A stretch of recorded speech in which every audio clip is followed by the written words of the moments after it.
Нема предлог за укинување на задолжителното носење маски во училиштата.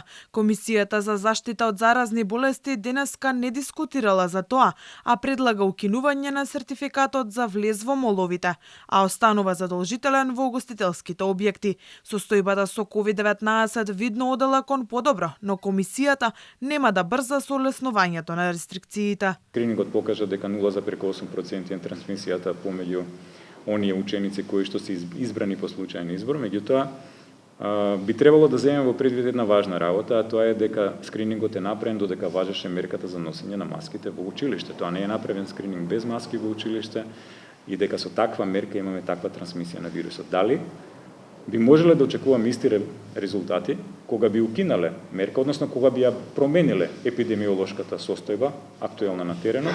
Тоа е нешто што веројатно епидемиолошки е нелогично.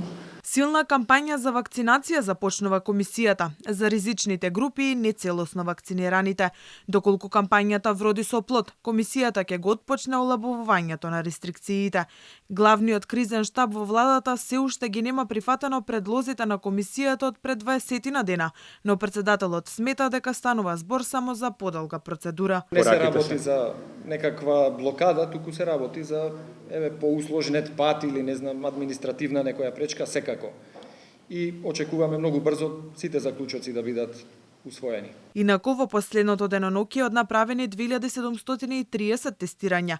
Регистрирани се 457 нови случаи на COVID-19. Вкупно 9 мина ја изгубиле битката со вирусот, од кои 6 во последното деноноќе. Најмладиот има 64, а највозрасниот 86 години. Во Македонија во моментов има активни 3252 случаи.